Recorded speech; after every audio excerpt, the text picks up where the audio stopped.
You have meddled with the primal forces of nature, Mr. Beale. And you will atone. It's been a long time, Simon. So, the reason you're here with me and not in some vassal state being tortured is because the GSA needs your help. We're being overrun by a group of hackers, and they appear to be advancing their abilities faster than we can counter. Orion. That's right. Orion. We've been tracking them for years. Blood-eyed anarchists. They want to return civilization to the Stone Age. We figure if they continue their rate of progress, we only have a few weeks before they breach, taking control of our systems. That'd be bad. Hence our priorities. As aggravating as your little Concordia project has been, you were never this distasteful. You do realize that even if Orion is stopped, another insurgency, likely more malicious, is just around the corner, right? Your point? My point is one way to measure the integrity of a society is by how many outliers it creates. Violent criminals, inner-city gangs, serial killers, mass murderers, terrorists, to now this lovely hacker dystopia you've inspired. You have a systemic problem, Simon, and it's only going to grow. You're looking through the wrong lens, John. And unlike the past, the outliers now have exponentially advancing technology.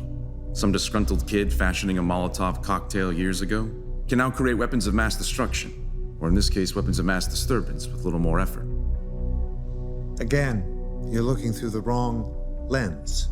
No one ever said the natural course of humanity was going to be pretty. So it's natural for humanity to flirt with its own destruction? And increasingly so? Because that's where all this leads. Since the dawn of civilization, those with the most advanced tools are the ones who set the stage. From the rock, to the sword, to the gun, to the bomb, to AI. A sociological law of nature rooted in our evolutionary psychology. And if this race happens to lead to destruction, well, such is the natural course. Only human conceit assumes otherwise. So you haven't lost that charming nihilism? Drink. No. And it's not nihilism, John. It's realism. Conflict is what makes the world go round. And whomever wins defines the course.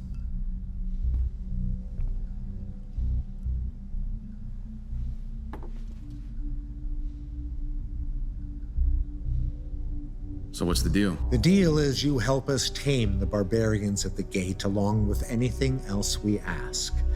In return, you'll be granted a decent life here. This ship might be a place of work, but it's also a self-contained city. We go back a long way, John. And despite our differences, I would hate to see that genius go to waste. And if I don't? You know the answer to that. Aside from this possible Orion catastrophe, which I doubt your humanist ego would allow, you'll be turned over to interrogation, and it won't be cinematic. Either way, you're not leaving this ship. Okay, Simon. But I have one condition. I want you to put an end to Program UX-83, otherwise known as the Malthusian Mandate.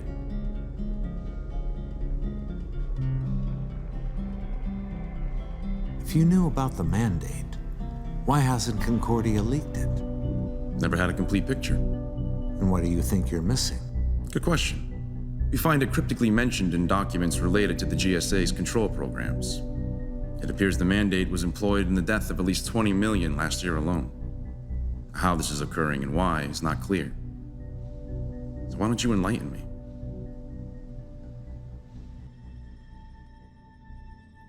Let me ask you, John. What do you think the greatest form of social control is? Law? Debt? Religion? And this is what to do with the Malthusian Mandate? Humor me. I don't know. How about socialization? People policing each other? A properly tuned culture does regulate itself, yes. We've had the same training, Simon. I'm just as aware of what shapes psychology as you are. Yeah, see, I'm not so sure. I don't think we'd be in this situation if that was really the case. You mean because I actually believe the world can change? A child's born, biologically programmed to adapt to its environment. It grows, inching through formative years, shaped by the traditions and beliefs of culture. Institutional education introduces structure, creating comfort with authority, regimentation, status, Nurturing social schema. and a fundamental insecurity, forged by a deeply unequal world. A world of sanctioned indifference, where compassion is weakness and domination is virtuous. What survival requires. In the current arrangement, sure. And this early sense of insecurity has a unique effect. Once childish tendencies we humans are supposed to grow out of, attention-seeking, spoiled self-interest, manipulativeness, bullying, competition, become ingrained, maturity stunted, setting the stage for yet another disciple in the cult of narcissistic individualism. Poetic. By the time higher education is reached, formalized academia, the stronghold of the status quo, where natural curiosity may remain, is now further constrained by specialization, myopic focus, detached from the pursuit of knowledge, existing only for the sake of commercial utility. To define their product. And ultimately their identity, becoming little more than yet another agent of trade, a civilization reduced to the goal of endless striving, to sell something to someone else. The world is a business, Mr. Beale. And so the cog turns. But in those fleeting moments, economic stress does subside. When the shackles do come off, existential turbulence blooms as they desperately search for some kind of deeper meaning in the daily grind. In this emotional void, this state of loss leads to pathological escapism. Distraction and self-medication become the hobby. So they turn to their screens, windows of projected normality, equating freedom with the unattainable delusions of wealth, fame, honor. While constantly being reminded that they are the authors of their own misery. And success can only be a matter of winning versus losing. Since the vast majority will no doubt lose, they live vicariously. If their sports team wins the game, so do they. If their country goes to war, they wave their flags as if they were at war, while following their celebrity heroes, feeling as though somehow that success mirrors their own. And when that doesn't work, they move inward, seeking self-help retreats, therapy, medication, illicit drugs. Anything to avoid the identity crisis. That the society they mirror just might be deeply flawed. So the masses remain complacent, short-sighted, bigoted, primitive, delusional. Manageable. No conspiracy required. Viable systems regulate themselves. Viable. You see how this is sustainable. Now there's one thing you missed in your monologue there. Aside from primal provocation, keeping people half-conscious, trapped in lower brain fight-or-flight mode. Aside from the cultural hegemony where people's values and envies mirror those of wealth and power, reinforcing the social order. And aside from the climate of opinion, fostered by the acclaimed intelligentsia, deciding the limits by which truth must conform. The most critical mechanism here is that of social inclusion. Nature wired us with a strong tendency to override rational thought in favor of group acceptance, part of our evolutionary fitness. And when people violate consensus, the nervous system seeks to correct the behavior with pain and fear, as there's little more psychologically damaging than social exclusion. To be ostracized, ridicule, stigma, loss of reputation, which could also mean loss of employment, income, loss of survival. Yet there's a long history of people who have moved against that tendency. A long history of very few people who inevitably turn into mere righteous symbols put on t-shirts rather than forces of revolution. So this Orion problem of yours isn't indicative of anything? Orion appears to be a fringe group of extremists with no public support. This is about normative culture. And my point, John, is that given our social nature, the stronger force here is not on the side of reason, it's on the side of inclusion and conformity. And that, my friend, is the greatest form of social control, and why the masses will never break out of its self-perpetuated oppression. Historically observable, biologically sound, and grossly exaggerated. While most may indeed be stuck in lower brain limbic system reflexes, you underestimate the prefrontal cortex, our ability to transcend primitive reactions. Whether you believe it or not, Simon, the activists of the world are slowly becoming more aware, more focused. Focused on what? The system. The origin of the social psychology that keeps those feedback loops of oppression going. So, threat to the money god? If you want to be spooky about it, sure. The money god is eventually going to be overthrown. This age-old march toward increased equality in human rights is now accelerating into new territory. In one way or another, it's eventually going to arrive at the doorstep of the economy. And then what? You seem to be suffering from a kind of amnesia, John. That moment's long past, immortalized by the failed Soviet experiment, a memory that's fostered an enduring boogeyman. Anyone today daring to suggest economic equality, which is what I assume you're getting at, as some final stage of human rights progress, will quickly be condemned as a freedom-hating socialist. Propaganda may be strong. So are the mounting problems. Problems that have no in-system solution, forcing people to think differently. Such as? How about the collective insult that 1% of the world's population now owns 80% of the wealth? Or more importantly, that every life support system continues to be in decline, with now millions dislocated, famines, wars, growing poverty. People will eventually realize the economic mechanisms behind this, further opening the gate. Same for technological unemployment. Half of all jobs have already been automated. And while nations have compensated by giving basic income, the system contradiction is still clear. What happens when people realize this welfare program is really just an excuse to keep the labor system in place, hence keeping the ruling class in place? You assume too much, John. 3/4 of the people on that planet believe in supernatural beings that live in the sky, affecting their lives. You're projecting your rare intelligence upon a sea of glorified savages. And if you think the activist community has anything in their toolkit to even approach system-level change, you're not paying attention to their ignorance. You mean the spectacle? People piling into free speech zones, holding up signs, yelling at buildings, ranting on social media, creating political art, poetry, writing books, making movies. I agree, it's mostly catharsis. It's a pressure release valve, easing periodic tension, making people feel like they're actually doing something. Aside, of course, from helping the economy, the anti-establishment market has been increasingly profitable. Yes, the anger dollar. If only such outrage could be packaged and traded on Wall Street, right? And then social change might have a chance.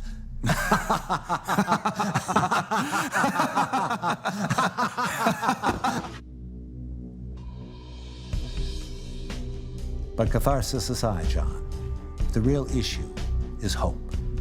Activism today is a hope industry. Take Concordia. It's been irritating, and I'm certainly bothered by the technology you have, but your actions have posed no true threat. What you do is give your millions of fans hope, and hope is a drug that subdues. So the long history of rights progress is meaningless? The abolition of slavery, women's liberation, child labor laws, unions, indigenous restitution, global decrees, LGBTQ equality, disability acts? All adaptations and accommodations. No threat to the system itself. Take abject slavery. The origins are clear. It was never about racism. It was about economic exploitation. Hence, business as usual. And yet, racism took the heat. The system connection goes unrecognized. Limits of debate. People have been conditioned to seek moral causes rather than structural ones. Which is exactly my point. They don't have the vocabulary. Nothing in their experience offers it. The average person engages 6 hours of media a day. Much of that news constantly reinforcing the status quo. I'm glad you brought that up. News is a business. And do you think that any for-profit institution is ever going to tolerate ideas that move against how it survives? The odds are stacked, John. The system protects itself on every level, almost as if it were a living organism. But, for argument's sake, let's assume a formidable movement existed, a united front to change the social structure. Then what? Does it play out on the stage of political theater, a stage owned and operated by business power? Part of the awakening. People are realizing their elected officials are structurally corrupted by default, regardless of intent. Approaches will shift. To what? Insurrection? Violence? Overthrow? A French Revolution? Possible, but certainly not inevitable. A critical mass large enough to stop the machine in its tracks is really all that's needed. You remember George Orwell? Of course. He observed something interesting in this endless battle between the haves and the have-nots. If it's true, as you say, the masses are beginning to understand the system, building force against it, you should also recognize that there's a natural counter-movement, the system defending itself once again. And every threat to its integrity, what you see as progress, will be twisted around and presented to the public as an attack on their way of life. Those outliers that you spoke of, the terrorists, gangs, criminals, mass murderers, insurgencies, hackers, the Orions, the Concordians, all empower the system in the end, providing excuses to further tighten things down. More police, more prisons, more laws, more bombs, more surveillance, more control. Again, no conspiracy required. It's the masses themselves that push for this, willfully exchanging their freedom for security, so they can comfortably return to their workstations and continue pulling levers on the machine, just as the money god ordained. And besides, where do you see equality in the animal kingdom? No one's equal, John. And it'd be painfully boring if they were. Humans are diverse. Everyone has different capabilities, strengths, weaknesses, talents. The push for social equality and human rights is about how that diversity is understood. And you seem to think people should only be valued by how well they compete in the business game, as if the violence spread between the rich and the poor reflects objective human worth. John, I amuse myself with the notion of the money god because it isn't far from the truth. Some system has to exist to divide up a scarce world, and nature has spoken as to what that system must be. Those who reach the top of the pyramid deserve it, not because you or I think it's right, but because that's what nature's selecting for. So nature prefers sociopaths and psychopaths to guide the species? Because those are the dominating traits of the ruling class today. The system is as the system does. Is that what the Malthusian mandate's about? To then select out the poor and weak? We'll get to the mandate in a moment. I'm still bothered by your denial of the fact our social system reflects our true biological nature. And if this revolution you speak of did magically occur, it would just be a matter of time before the innate compulsion toward social dominance prevailed yet again. Deep down, John, the slaves don't want to be free. They want to be slave owners. Nice one. Too bad history paints a different picture. Power hierarchies have remained constant throughout recorded civilization. For perhaps the last 12,000 years, sure. You know as well as I do, before the discovery of agriculture, there was no such thing. 99% of human history has been egalitarian. I said civilization, John. Meandering hunter-gatherer tribes, chucking spears and eating grubs isn't civilization. How contemporaneous of you. Yet 20th century study of numerous hunter-gatherer tribes, those still surviving in remote areas, just as they did thousands of years prior, actually show socially rich cultures. Adult lifespans not far from ours, relatively peaceful and balanced with nature. No leaders, no group hierarchy, no inequality. To argue today's society is somehow more civilized is dubious at best. Well, then, perhaps you can encourage all your enlightened followers to come together and live out their utopian fantasy in the Amazon jungle. You mean what's left of it? What hasn't been destroyed by the supposedly advanced culture that's ravaged the natural world into total decline in the name of infinite consumption and economic growth? And the point here, Simon, is hunter-gatherer cultures are evidence of human variability. Variability which contradicts your vague biological determinism. John, just because history shows a range of behaviors across time doesn't prove anything. The introduction of agriculture indeed changed the human condition because it triggered a dormant trait in our evolutionary psychology, a trait that wasn't expressed before. How? By the advent of economic surplus. Economic surplus. Resources and goods that could be stored, hoarded, stockpiled, owned, traded, controlled, leveraged for personal gain, a phenomenon that was impossible in hunter-gatherer reality. And it was that realization that sparked our now omnipresent drive toward dominance and hierarchy. I didn't know that. Genetic dormancy of an evolutionary expression needed an environmental trigger, psychological drive that then morphs into complex oppressive institutions and structures. Compelling, intuitive, plausible. Too bad it's total bullshit. Old simpleton, pedestrian, biodeterministic conclusions that are nothing more than elitist projections. You think it's wise to insult me given this circumstance, John? And listen.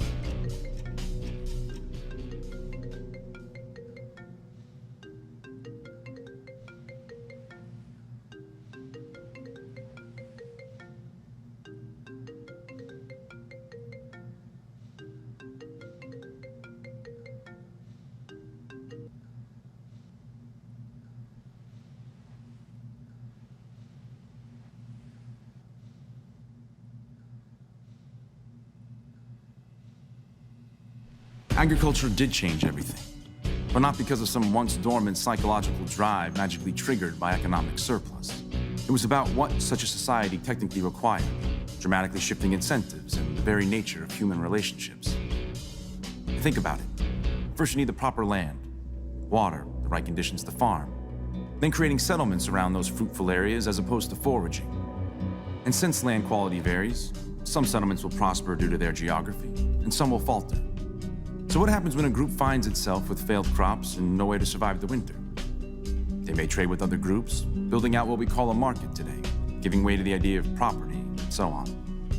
Or if they have nothing to trade, desperate, they may invade. They may steal, compete, establishing the need for protection, laws, armies, the state institution itself. At the same time, people begin to notice the imbalance and power of this new propertied reality, rationalizing the hoarding of wealth for the sake of future security. Hence the birth of inequity, poverty, socioeconomic class. Simon, every major structural aspect of society today, from ownership to trade, to nation states, to institutional warfare, to the competitive ethic, to vast economic inequality and power hierarchy, was predictable. Snowballing ever since. So, your theory is if you change the structure of society, you change the human condition? There's no going back, John. No one's going back. We're going forward. Humanity has been trapped in this immature stage for too long. Not to mention the sickness manifest by this endless striving towards social status is palpable. Children, when who ask what they want to be when they grow up, say, rich and famous. How the most wealthy nations, those beacons of supposed success, are by far the most mentally ill. People don't know who they are, where they're going, or what they're doing, lost in a perversion of social image, a spectacle that no longer has any relationship to anything real. What if I told you, John, what many see as problems in the world are actually solutions in transition? Is that some kind of Taoist riddle? Poverty, crime, war, disease, even the ongoing destruction of the habitat. What if they were actually productive forces, assisting a larger end? I suggest you lighten up on the Nietzsche. What separates us from the rest of the animal kingdom is that we have no natural predators. Nothing out there to snatch us up for an afternoon snack. We're also uniquely aware of our own mortality and fight it. With hospitals, medicine, inoculations, little stopping us from reproducing to the very limit of our host. At least not externally. Evolution had to do something a bit different with us. So, instead, we are our own predators. Predator and prey in one. How convenient.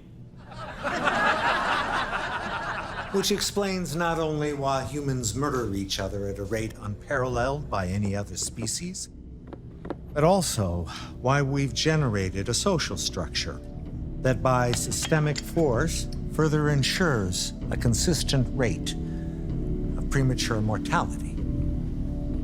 You mean structural violence? Embedded into the very design of civilization itself. So that is what the Malthusian mandate does. Regulate how to kill off the weak. No, the mandate isn't a policy of action, it's a policy of inaction. A commitment not to interfere with the natural course of the system. So the invisible hand of the market has a machete.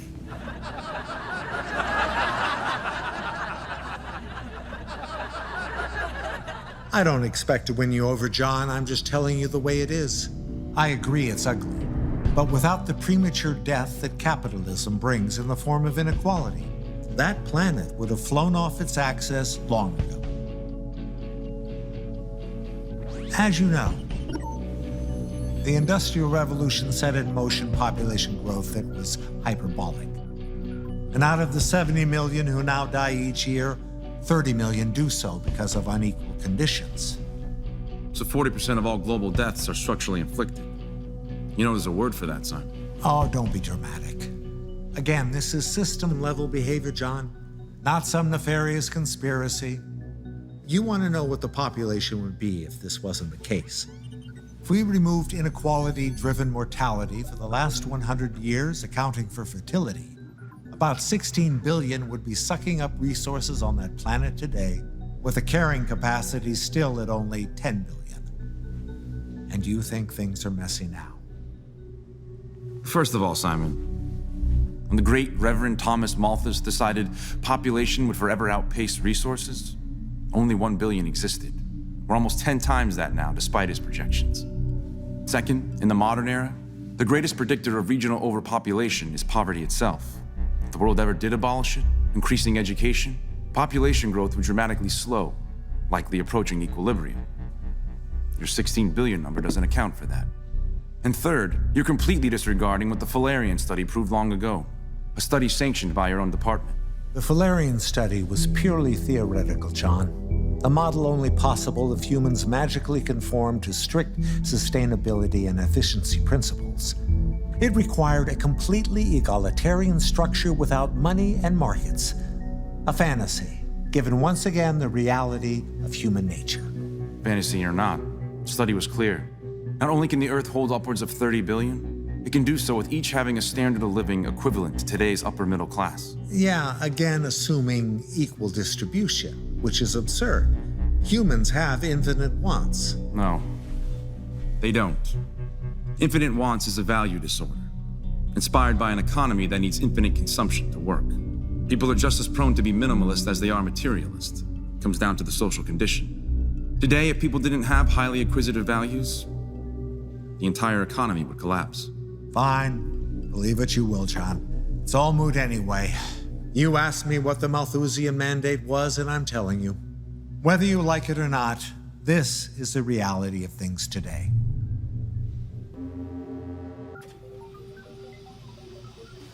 We got mandate metadata. Please tell me this is recording. It certainly is. Looks like John got his subterfuge. So how's this organized then? Tracking demographics and mechanism? We are. As you'll notice, conditions related to absolute poverty in the third world countries account for about 40% of all premature deaths. And I see you're also tracking poverty-related illness and violence in the industrialized nations. With heart disease, cancer, and diabetes remaining at the top, while suicide, inner-city gang warfare, and drug overdoses coming a close second. What about deep systemic relationships? Lack of education, childhood stress? Correlated as well. Actually, very consistent. Regional cycles of deprivation are like clockwork. Poor families continue to produce more poor families, even in the richest states. And the mechanisms? Standard class war stuff. Only difference now is the ecological and climate crisis, which has rapidly increased mortality in poverty-stricken desert and coastal regions. But the same story otherwise.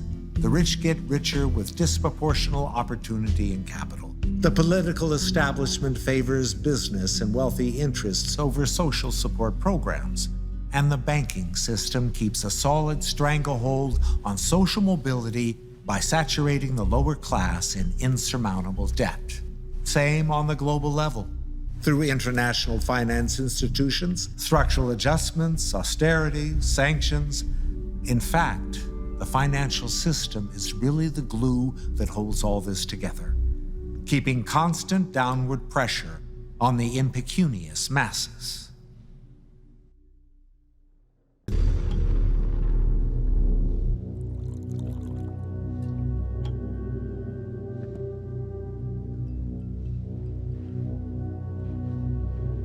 How are you still standing? What is that, your 10th drink?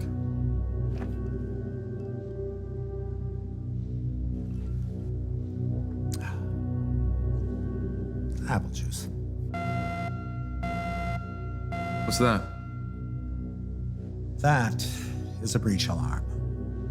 Looks like Orion is continuing through our security. And on that note, John, I need to know your intent. I've explained the mandate and how it's far bigger than both of us. Policy of inaction is still a policy of action, Simon.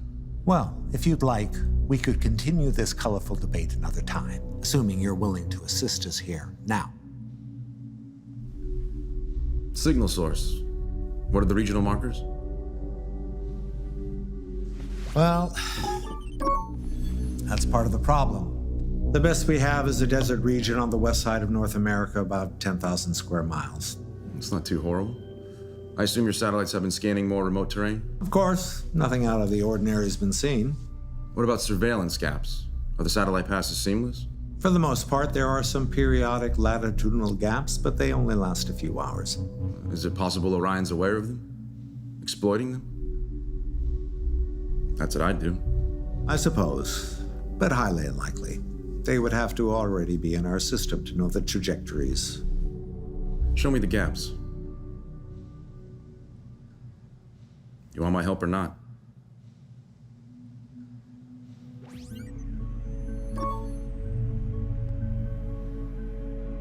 Zoom into the area in question. Perfect. Hold it right there, John. We've already conducted subsonar scans. If they're underground, they're using some kind of reflective shield. But what I think would be best for you is to analyze the signal code itself. See if you can find a signature. John? Yeah, sorry. I was just thinking. Hey, you remember that aqua terraformation project we worked on years ago? Sounds like you need to get some sleep. Your attention span's going. And of course, how could I forget? Ionized nanotech pop-up islands from seawater. Too bad it never worked. We could have extended populations into the ocean, free up some space. Yeah. What other ambitious stuff do we work on? Those are some exciting times. Remember TRD Holoclub? Huh. A sci-fi classic. Tactile remote drone hologram. We played with that for a while here, but proved impossible. Light just can't merge like that. Yeah. Too bad. Lots of uses for a fully controlled remote tactile human hologram.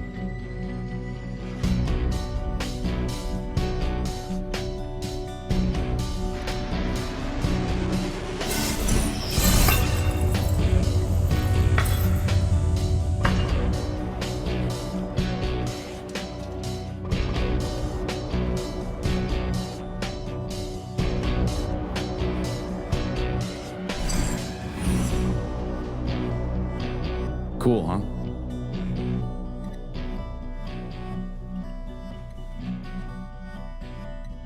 And it's at this juncture, Simon, I'm afraid I have to deliver some kind of protagonistical declaration of moral superiority to indicate the philosophical error of your ways. So here it goes. Those that seek to create in this world, those who embrace change as a natural force, helping to unify humankind as one entity in one shared direction, realizing that injustice anywhere is injustice everywhere, will always be one step ahead of the traditionalists, the preservers, the elitists, who in defense of their separatist identities and egoist fears, seek to divide, conquer, oppress, and destroy. The pursuit of livingry will always be one step ahead of the pursuit of weaponry. Orion doesn't exist, does it? Nope. We just put a virus in your firewall Why? What's the point of all this? to expose the mandate, of course, which will be leaked shortly to every major news network. Oh, seriously. That's it? You think we can't absorb that? That we haven't perfected endless ways to deflate and confuse public perception when needed? Well, then I guess you have nothing to worry about. See you around, Simon.